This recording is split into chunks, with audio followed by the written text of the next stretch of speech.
በእጅ ያዙት ወርቅ እንደ መዳብ ይቆጠራል ይሉት ሀገርኛ ብሂል የቀደመ የቱሪዝም ዘርፍ ሁነኛ መገለጫ ነበር። በዚህም ተፈጥሮ አብዝታ የቸረቻት ሀገር ባህላዊና እምነታዊ እሴቶቿን አዳብላ ለጎብኚ ድንቅ መስህብ ለምጣኔ ሀብቱም ጥሪት ማመንጨት ተስኗት ቆይቷል። አሁን ግን ለዘርፉ በተሰጠው ልዩ ትኩረት ሀብቶቿን መለየት፣ ጸጋዎቿን መግለጥና የገቢ ምንጭ ማድረግ ተግባራዊ ስራ ሆኗል። ይህ እንዳለ ቢሆንም እኚህን ጸጋዎች በጥቅል መርሃ ግብር አስተሳስሮ ለጎብኚው መሸጥ ትኩረት የሚሻ ጉዳይ ሆኖ ይጠቀሳል። ጎንደር የምታገኘው፣ አክሱም የምታገኘው፣ ሌላ ቦታዎች የምታገኛቸው ነገር አብዛኛው የተለያዩ ናቸው።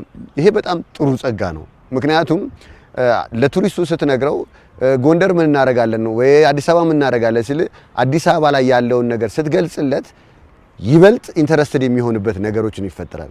ይሄን ደግሞ ፓኬጆችን እነዚህን ሁሉችን አስተሳስሮ መስራቱ ምን ይጠቅመናል ካልን ቱሪስትን በዩኤን ደረጃ ራሱ ቱሪስቶችን የበለጠ አቅማቸውን አውጥቶ ለመጠቀም የቆይታ ጊዜያቸውን እንዲያራዝሙ ማድረግ አለብን ይባላል። ሀገር ባህላዊ የሚሸጥ እሴቷ መልፍ ነው። በሁሉም አቅጣጫ ሊመነዘር የሚችለውን አቅም ጨምሮ በእምነታዊና በተፈጥሮ የተቸራት ጸጋም በልዩነት የሚነሳ ነው። ይህም ታዲያ ሁሉንም አይነት የዘርፉን መዳረሻ እምቅ ሀብት ካላቸው ጥቂት ሀገራት ኢትዮጵያን ግንባር ቀደም የሚያደርጋት ስለመሆኑ ይነገራል። ሁሉንም አካቶ የያዘ ሀገር የለም። በነገራችን ላይ አንዱን ነው። ወደ ታንዛኒያ ብትሄድ ለምሳሌ ሳፋሪ ላይ ነው ፎከስ የሚያደርጉት።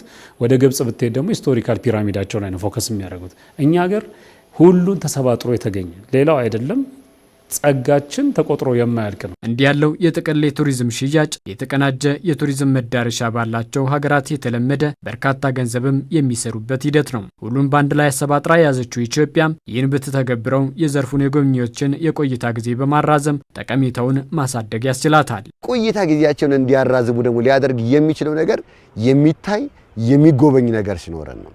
ስለዚህ እነዚህ የሚታዩ የሚጎበኙ ነገሮች በተለያየ ቦታዎች መኖራቸውና እነዚህን እንደ አንድ ፓኬጅ አድርጎ በተጨማሪ ደግሞ እንደነዚህ የክብረ በዓላት በሚኖርበት ጊዜ ይሄንን ነገር አዳርጎ እዛ ላይ ማስገባቱ ይበልጥ የመጀመሪያው ነገር ጎብኚዎቹን የቆይታ ጊዜያቸውን እንዲያራዝሙ ሲመጡም ደግሞ በቂ የቆይታ ጊዜ በጀት አድርገው እንዲመጡ ያደርጋቸዋል። ቱሪስቱ ያለምንም ስጋት እዛም ሄዶ እዚህም ገብቶ 3-4 ነገሮችን አግኝቶ የሚመለስበት ሲመለስ ደግሞ ያንተ ማርኬቲንግ የሚሰራበት እንዲህ አይነት ቦታ ላይ ሄጄ እኮ 3 ሀገራትን በአንድ ጊዜ እኮ ጎብኝቼ መጣው እያለ ያንተ ማርኬቲንግ ለሌሎች ጓደኞቹ ፕሮሞት የሚያደርግበትን መንገድ ወርድ ኦፍ ማውዝን በደንብ መጠቀም እንችላለን። ብዙ ያልሰራንባቸው ነገር ግን ባለብዙ ጸጋ ህዝቦች ነን።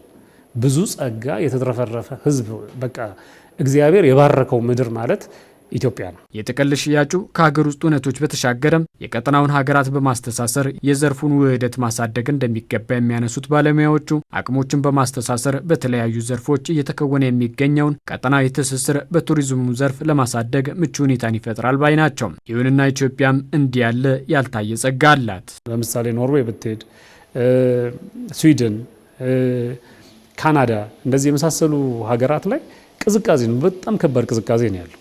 ያው እኔ እናንተ እንኳን ኤሲ እንኳን ሳይበራ ነው ቁጭ ብለን እየተጫወትን ያለ ነውና ይሄን ነገር ለዓለም ገበያ ያለንን ሀብት አይደለም ሂስቶሪካል ፕሌሱን ማየሱን ሳፋሪኮሙን ትተህ አየሩ እንኳን የሚሸጥበት ትልቅ ባለጸጎች ሀገር ነን። ግን አውጥተን ካልሸጥ ነው አሁንም ድህነትን ልናመልጥ አንችልም። ይህን አካሄድ ሀገሪቱ ብትተገብረውና ማዕቀፍ በማበጀት በተገቢው መንገድ ብትመራው ተጠቃሚነቷን ከማሳደጓን በላይ እምቅ አቅሟን ይበልጥ ትገልጣለች። ከባለሙያዎቹ የቀረበ ምክር ሀሳብ ነው። ያንን ነገር አደረጉ ማለት ደግሞ ቆይታ ጊዜያቸው ጨመረ ማለት ደግሞ ተጨማሪ ክፍያ እንዲከፍሉ ተጨማሪ ገንዘብ እንዲያወጡ ያደርጋቸዋል። ይሄ ተጨማሪ ገንዘብ ወጣ ማለት እንደ ሀገር ለኢኮኖሚው ድጋፍ ያደርጋል፣ የስራ ዕድሎች እንዲፈጠሩ ያደርጋል፣ የኢኮኖሚ መነቃቃትንም ያግዛል። በተለይ ደግሞ እነዚህ አውደ ዓመቶች እነዚህ ክብረ በዓላት አጫጭር ጊዜ የሆኑ የስራ ዕድሎችን በመፍጠር ትልቅ ሚና ያላቸው ናቸው።